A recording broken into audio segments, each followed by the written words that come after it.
Willis Johnson said that he reached out to you. How did that connection happen?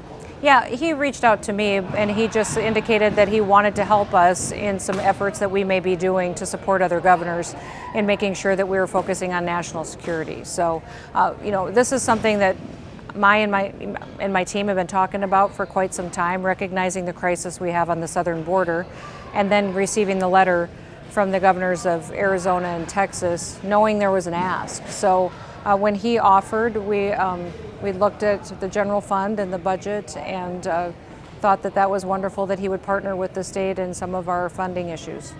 Were you planning to send the troops before he made the ask? Yes, we were making plans to send help. We were evaluating whether it would be law enforcement or National Guard. For this kind of a mission, our National Guard is perfectly suited. They're trained for missions like this. They have the equipment. They're used to deployments that last a longer period of time. Of course, this is our busy season here in South Dakota. I didn't want to short any of our counties or cities of law enforcement officers when we have big events coming up. And this really was the perfect opportunity for us to utilize the National Guard to fill a need that our country has, and that's what they do. That's their business and why they serve, and this is exactly the kind of mission that they sign up and volunteer for. So how did Mr. Johnson know that you had the plans to send He troops? didn't. He didn't know at all. In fact, that's what I think was incredibly interesting. He hasn't been connected to me at all in the past. Actually met him just not that long ago, and that was it. Shook hands, spent a little time visiting, getting to know each other, but other than that, no relationship. So it really was a surprise when he gave me that phone call and said that he wanted to help support the state of South Dakota. Was there any sort of precedent for something like this happening before, or do you think this could potentially set a precedent? There is. There's a precedent throughout the years of people making contributions to the state of South Dakota and governors delegating where that will go.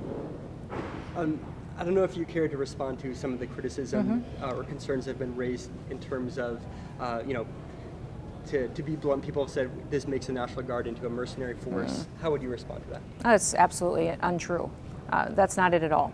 The donation comes into the state's general fund. The legislature will decide where to appropriate that into, and we're believing into the emergency and disaster fund, which there it'll be delegated and used as the state deems appropriate. This is something that has happened over the years at different times with different contributions that have come into the state, is how to get that to the entity involved. Happens quite often. So there's precedent for it. It's happened in the past. The state of South Dakota was going to partner and has all authority to do EMACs with other states and support them on their missions. Just last month, we sent some of our Guard and resources up to help North Dakota. This is what governors do. This is what states do. It's normal operations, and this is a need that I'm grateful that our National Guard is willing to fulfill.